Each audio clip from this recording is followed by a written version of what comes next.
Simi et Rémi pour ce temps de louange. Nous continuons donc dans l'épître de 2 Corinthiens, la deuxième épître aux Corinthiens. On arrive à la fin d'une première grande partie de cette épître et ça sera une forme de conclusion un petit peu de cette partie. Les dernières fois, on a vu que Paul devait un peu défendre son ministère, il doit réexpliquer aux Corinthiens qu'est-ce que c'est qu'être chrétien, qu'est-ce que c'est que ces valeurs du royaume. Par exemple, le fait que Dieu utilise des personnes qui ne sont pas hyper charismatiques, hyper visibles, hyper riches, mais qu'il utilise des personnes qui sont faibles. Il montre, par exemple, aussi que la première alliance avait des choses assez glorieuses, qu'il y avait de belles choses qu'on voyait, Moïse qui a le visage qui rayonne, et puis que la nouvelle alliance peut paraître un petit peu moins bien, parce que un gars qui meurt sur une croix, c'est pas très glorieux par rapport à un visage qui est illuminé. Mais qu'il y a d'autres choses, et que cette première alliance, les choses disparaissaient, alors que la deuxième alliance, avec Jésus qui est ressuscité, qui est restauré par Dieu, montre quelque chose de beaucoup plus grand, de beaucoup plus glorieux. Ça montre aussi qui est Jésus, qui est Dieu, et comment il se révèle à nous. Et puis, à la fin de cette partie, Dieu appelait aussi à la réconciliation. On se souvient qu'il y avait eu des visites, des lettres, que c'était un petit peu tendu avec les Corinthiens, et que là, il appelle à cette réconciliation. Aujourd'hui, dans la suite, Paul continue à redire un peu les valeurs du royaume, et puis là, il se réjouit parce que la réconciliation sera effective. On va prendre le passage du jour, donc 2 Corinthiens 6, 11 à 7, 16, qui est relativement long. On va le prendre en 2 parties. Et puis je vais commencer par 2 Corinthiens 6, 11 jusqu'à 7, 3 maintenant.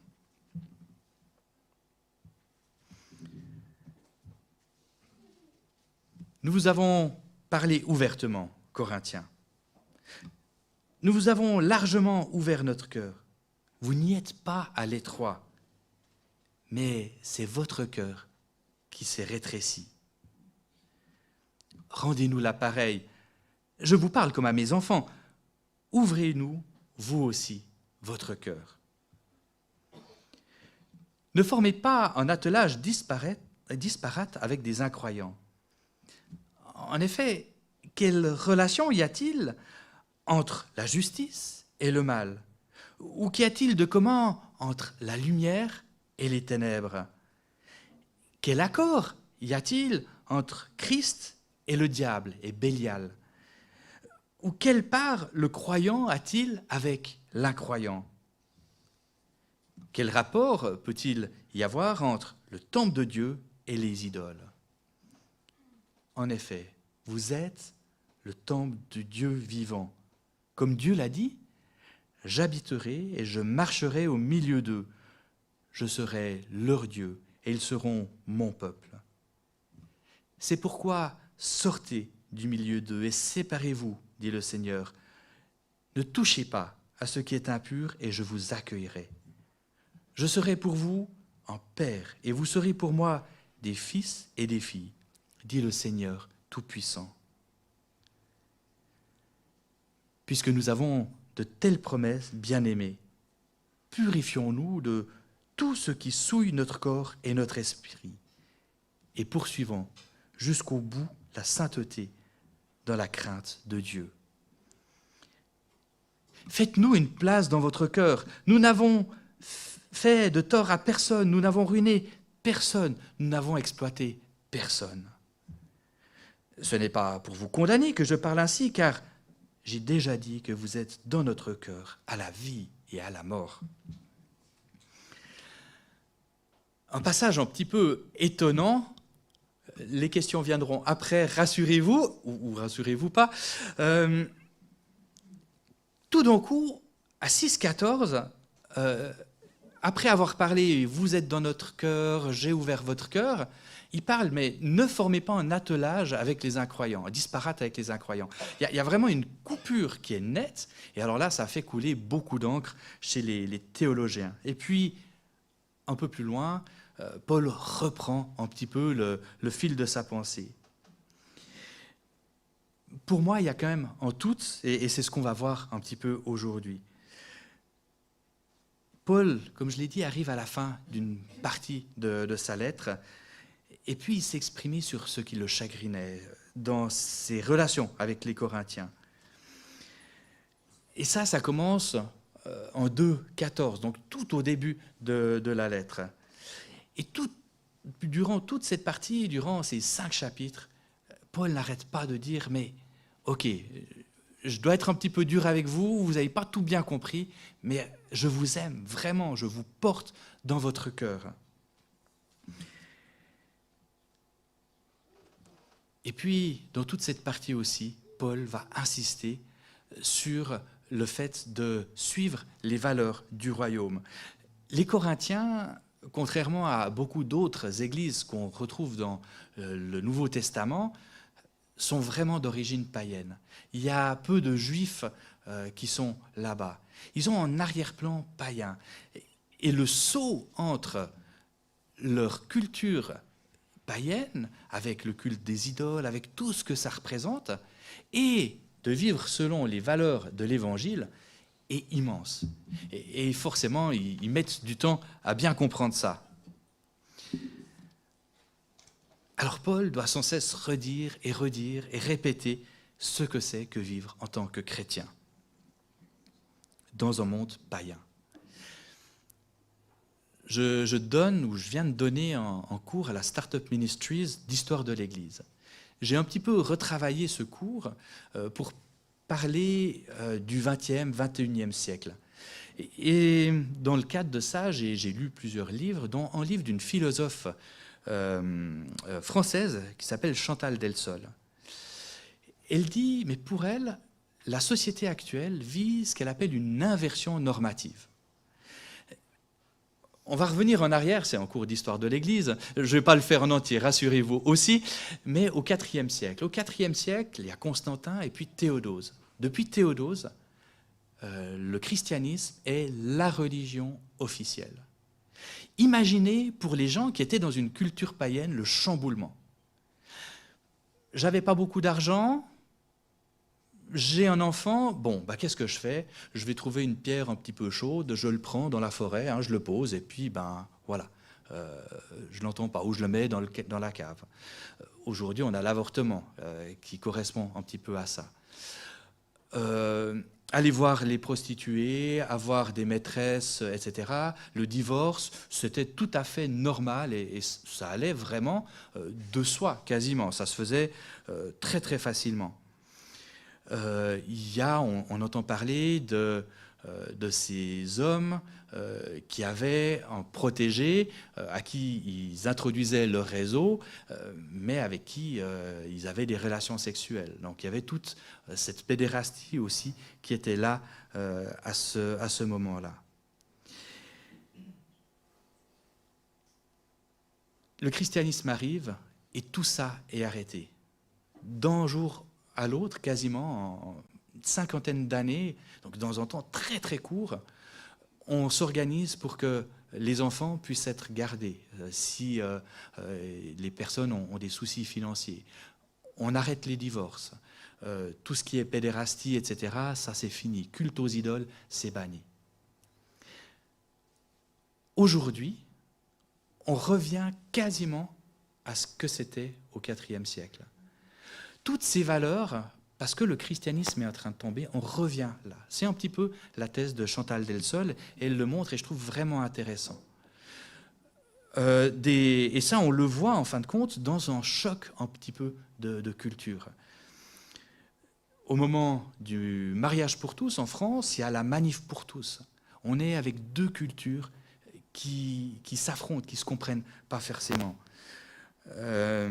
J'ai pas vraiment vu l'Eurovision ou quelques petits extraits, mais ça a été assez fortement décrié. Il y avait quelque chose d'un peu exhibitionniste, on va dire, là derrière. Mais là aussi, il y a deux cultures qui s'affrontent, deux manières de penser, de voir le monde qui s'affrontent. La Belgique était un pays très, très, très, très catholique, jusqu'à il y a quelques années. Aujourd'hui, les enfants peuvent choisir de se faire euthanasier. Il y a le mariage pour tous, etc., etc., etc. Et puis en parallèle, on a les mouvements féministes qui remettent en avant la sorcellerie avec les mouvements Wicca. On a le chamanisme et tout ce qui est lié avec la nature, avec, etc. Ben justement, la nature, il y a l'adoration de la terre-mère. Culture biblique, Goliath. Goliath, c'est un lutteur de MMA, c'est ça, hein? Oui, le Messie, ben oui, le Messie c'est un joueur de football. Hein. Et puis Jésus, bah oui, Jésus, c'est le fils de mon voisin espagnol. Là. La culture biblique, elle n'est plus là. Donc on a tout un monde qui est en train de changer. On a justement une inversion. On est en fin de compte comme les Corinthiens. On est dans un monde qui revient, alors c'est peut-être pas du paganisme, mais c'est proche. On est dans un monde qui est très proche de ça. On est très proche des Corinthiens. Eux ont toujours grandi dans ce monde et doivent avoir les valeurs chrétiennes. Nous, on a à peu près les valeurs chrétiennes dans la société, mais la société change et on doit s'adapter. Qu'est-ce que c'est qu'être chrétien? Qu'est-ce que c'est qu'être chrétien dans ce monde aujourd'hui? Qu'est-ce que...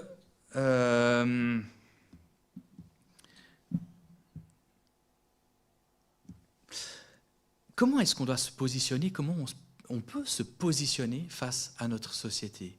Comment on doit montrer nos valeurs dans cette société? Et puis, je peux imaginer que tout ça, ça vous pose des questions, ça vous donne des doutes. Je vous propose maintenant, c'est maintenant que ça vient les questions, je vous propose maintenant en temps par groupe. On va prendre 10 minutes par groupe de 5 à 7. Et puis, je vais afficher les questions si j'arrive à les retrouver. Voilà, hein, on se retrouve devant ce soir, il y a cet arc-en-ciel qui était le symbole biblique de l'alliance de Noé, et qui est maintenant aussi, qui est repris comme symbole des mouvements LGBT. Et on se retrouve là-devant, c'est quelle valeur? Qu'est-ce que c'est cet arc-en-ciel? Noé, LGBT, on se retrouve un petit peu là-devant. Alors, je vous laisse maintenant 10 minutes par groupe. Commencez par choisir une personne qui sera votre scribe et qui viendra répondre aux 3 questions, viendra écrire un petit résumé de vos réflexions. Ça va ?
que vous allez écrire sur les différentes feuilles. Bon, en tout cas, dans le groupe, là, c'est vrai que ça se mêlait un petit peu. Donc, choisissez une des 3 feuilles, peut-être pour écrire l'une ou l'autre chose que vous avez trouvée ou réfléchi.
Pendant que vos rapporteurs écrivent encore ça, vous pourrez après le culte aller voir les différents panneaux. Ce que je vois jusque-là, c'est vrai que ce qui ressort, c'est qu'il y a le côté défiant d'être chrétien dans une société qui fonctionne différemment de nos valeurs. Il y a l'idée d'être à contre-courant, l'idée d'être à l'écoute, d'écouter ce qui se dit, d'accueillir, de ne pas aller frontalement. Voilà un petit peu ce que j'ai vu au stade où ça en est. Mais je vous invite vraiment à aller faire un petit tour de ces panneaux après. Dans un mois, un petit peu plus d'un mois, on va commencer, il y aura un culte un peu, on va dire, spécial. C'est le début d'une série, donc il y aura des cultes en lien avec des thèmes de société qui seront à peu près une fois par trimestre. Donc c'est quelque chose dont on a discuté au messager. Pierre sera le premier à ouvrir les feux avec le questionnement sur la fin de vie. Mais il y aura à peu près une fois par trimestre un thème, une thématique qui sera abordée dans soit un culte spécial, soit il y aura une soirée plus le culte à voir selon les thèmes et ce qui va bien dans le cadre d'une prédication, avec soit un messager, soit des invités. Donc ces questions vont revenir. Le thème du week-end d'église est lié à ça, c'est qu'est-ce que c'est qu'être chrétien. Donc on va revoir aussi ça dans le cadre du week-end d'église et dans le cadre de ces différents cultes qui vont venir. Dans notre passage, Paul présente des oppositions. Dans cette petite partie qui commence en 6,14 jusqu'à 7 ans, il y a ces oppositions entre ceux qui sont chrétiens et les non-chrétiens. Être chrétien, ne pas être chrétien. Il y a ce qui est juste ou le juste opposé au mauvais, ou celui qui est opposé à la loi. Il y a la lumière et les ténèbres. Être de Christ ou être de Bélial, de Satan. Être croyant, être incroyant. Être le temple de Dieu ou aller avec les idoles. Et pour moi, avec déjà rien que ça, Paul nous donne quelques clés, quelques pistes, un petit cadre sur comment pouvoir vivre en tant que chrétien aujourd'hui. Quelles valeurs on doit défendre, quelle contre-culture on doit être. Le juste, si on regarde dans la Bible, on en a eu parlé quand on travaillait sur les proverbes, c'est quelqu'un qui va essayer de se conformer à la loi de Dieu, d'essayer de suivre ses valeurs chrétiennes. En exemple, une des valeurs qui est apportée par le christianisme, c'est la valeur de vérité. Le paganisme et toutes les religions animistes ou cosmothéistes, elles fonctionnent avec les mythes. Donc la vérité est beaucoup plus floue. On se focalise plus sur la vérité, mais sur les mythes. Et on entend beaucoup parler de fake news, etc. Qu'est-ce que la vérité aujourd'hui? On voit. Ça, c'est, par exemple, un type de valeur qu'on peut voir en étant juste, en gardant, en suivant la loi. L'idée de lumière, si on regarde l'Évangile selon Jean, on a cette idée de lumière qui est très, très, très présente. Jésus, c'est la lumière du monde. Et si on suit son enseignement, on n'est pas dans les ténèbres, pour reprendre un peu des idées de Jean. Être membre de Christ, c'est vivre unis, c'est vivre cette unité, c'est vivre cette fraternité, c'est être conscient qu'on est tous différents, mais au lieu d'être en conflit, on rend gloire à Dieu de ça. Et alors c'est quelque chose d'assez difficile à vivre, L'histoire de l'Église ne va pas me démentir, et les Corinthiens, donc il y a des divisions un peu dans l'Église, mais je crois qu'on est appelé à cette unité, à être membre du corps du Christ. Le fait d'être croyant nous permet d'être guidés par la foi et non par la vue, comme dit Paul un petit peu plus tôt. Et puis aujourd'hui, on célèbre Pentecôte, la venue de l'Esprit qui vient en nous. Le temple de Jérusalem, qui était le lieu de la présence de Dieu, depuis la Pentecôte, il est plus utile. Parce que chacun de nous, depuis notre conversion, on devient quelque part le lieu de la présence de Dieu sur terre. L'Église et chaque croyant. Et tous ces éléments, alors déjà, ils nous montrent qu'il y a du travail pour réussir à bien les vivre, mais ça nous montre aussi la direction.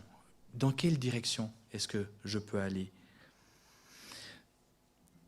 Il y a un endroit là-dedans qui peut être piégeant. Et dans l'histoire de l'Église, on voit qu'il y a beaucoup de mouvements d'Église qui sont séparés du monde. Alors certains ont été exclus, si on peut dire, mais beaucoup se sont séparés pour pouvoir rester purs, pour pouvoir rester entre eux. Et Paul, un petit peu, dans la première épître aux Corinthiens, leur dit « Je ne parlais pas d'une manière absolue des gens de ce monde qui vivent dans l'immoralité ou sont toujours désireux de posséder plus, voleurs, idolâtres. »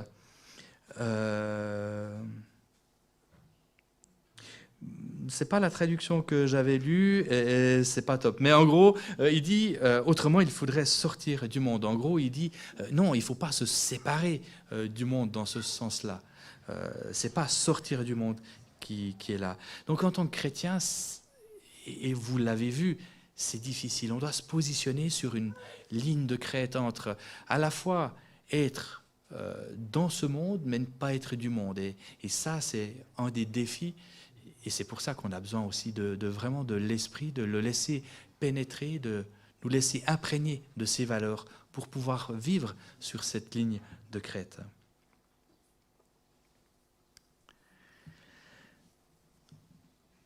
On va lire maintenant la deuxième partie. Il y aurait beaucoup à dire là-dessus. Et puis, vous voyez, mais c'est des choses sur lesquelles on va revenir dans différents cultes.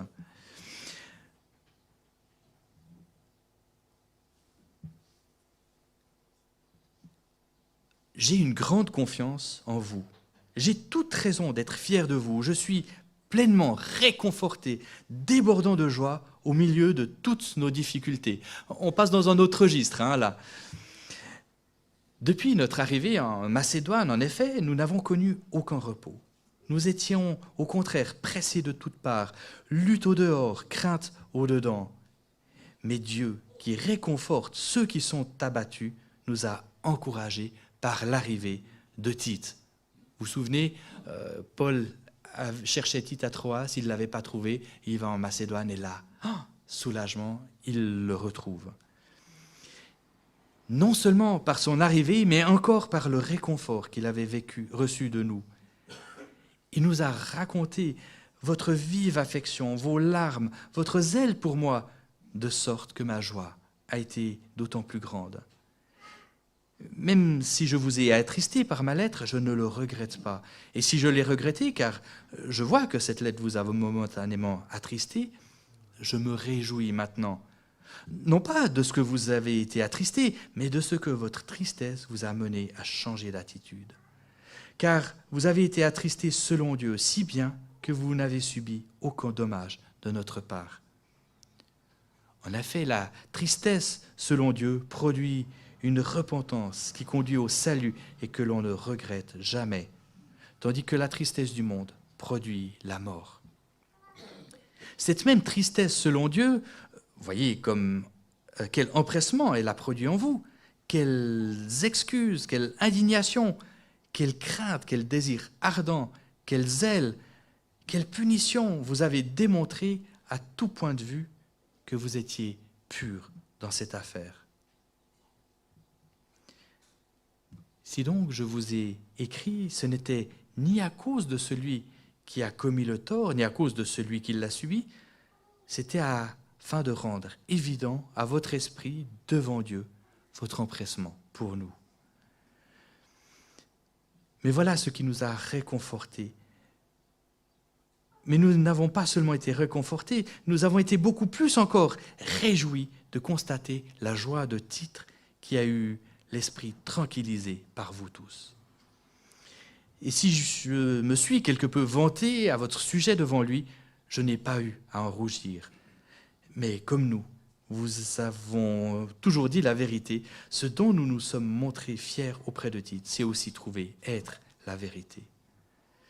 Et son affection pour vous est d'autant plus grande quand il se souvient de votre obéissance à tous et de l'accueil que vous lui avez réservé avec crainte et profond respect. Je me réjouis de pouvoir entièrement compter sur vous. On l'a vu, les Corinthiens ont de la peine à intégrer les valeurs chrétiennes. Et Paul le rappelle depuis le début de cet épître. Et on l'a vu même au début de ce que j'ai lu tout à l'heure. Mais là, il y a de l'espoir. Là, il y a du changement qui a commencé à se produire. Ces valeurs commencent à être imprégnées, ils commencent à comprendre des choses, et puis ils avancent petit à petit. Alors, le changement d'attitude a été amené par de la tristesse.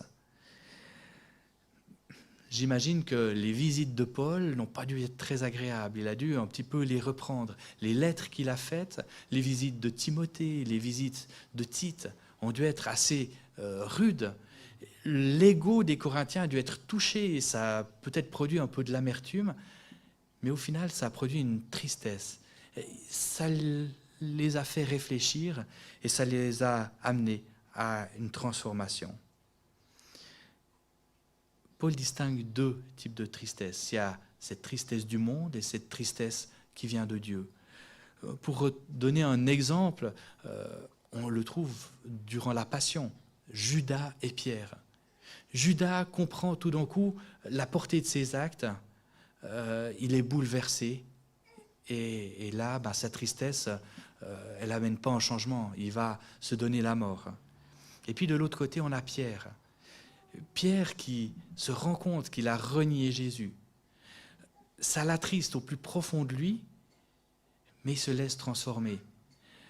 Il se laisse restaurer ensuite par Jésus. On le voit en Jean 21, quand il y a ce dialogue entre Jésus et Pierre. « Pierre, m'aimes-tu plus que ceci ?» Oui, paie mes brebis. Pierre va devenir en des piliers de l'Église, quelqu'un de central, mais parce qu'il y a eu ce changement, cette transformation qui a été amenée aussi par cette tristesse. Cette tristesse, ça va amener un pack d'émotions à Paul. Il y a cette fierté de voir que les Corinthiens commencent à changer, commencent à découvrir des choses au plus profond d'eux-mêmes. Il y a cette joie de voir cela aussi. Cette joie, on en parlait déjà, j'en parlais déjà lors de la dernière prédication que j'ai faite, une joie qui est à la fois liée à la réconciliation, quand vous avez une famille qui est divisée et que le membre qui est parti commence à revenir, ça procure souvent de la joie. Mais aussi de la joie de voir des changements de cœur. Quand on a des familles dont un des enfants n'est pas chrétien ou ne connaît pas le Seigneur et que ces gens prient pour cela et qu'il y a des petits signes, tout d'un coup il y a quelque chose qui commence à se passer, il y a de la joie. Et puis au moment où la personne se tourne vraiment vers le Seigneur, mais c'est la même chose pour quelqu'un qui s'était désolidarisé de la famille et qui revient dedans, la joie est immense.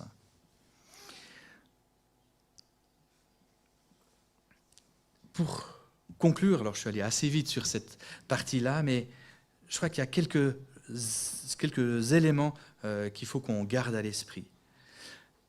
À Pentecôte, l'Esprit a fait de nous un seul peuple, un seul corps, une seule famille. Et Paul est dans la joie parce qu'il y a cette réconciliation. Ces Corinthiens commencent à revenir dans la famille, à réintégrer, et puis en plus à comprendre les valeurs de l'Évangile. Je l'avais dit la dernière fois, l'histoire de l'Église est remplie de toutes ces tensions, de divisions entre l'Église, de guerre même.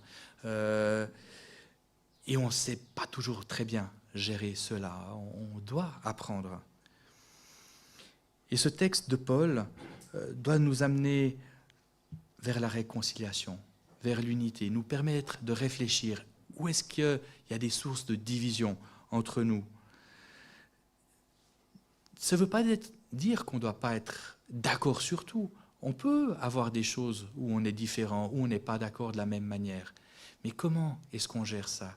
Comment est-ce qu'on garde en premier lieu l'unité, malgré nos dissensions ? Et comment ces dissensions peuvent au contraire nous enrichir plutôt que nous diviser ? Et puis, ce texte nous rappelle les valeurs qu'on doit vivre. Dans l'original, le texte parle de Bélial. Bélial, c'était le nom qui était donné à Satan dans les textes intertestamentaires. Donc, entre l'Ancien et le Nouveau Testament, il y a tout un lot de textes. Et Satan est appelé Bélial. Bélial, en hébreu, ça veut dire le néant, le rien. Et je crois que c'est peut-être à dessein. On doit choisir, on doit faire un choix. Est-ce qu'on veut faire partie du corps du Christ ou est-ce qu'on veut se rattacher à rien ? Est-ce qu'on veut vivre en tant que corps ou est-ce qu'on veut être ballotté dans le néant, pour reprendre cela ?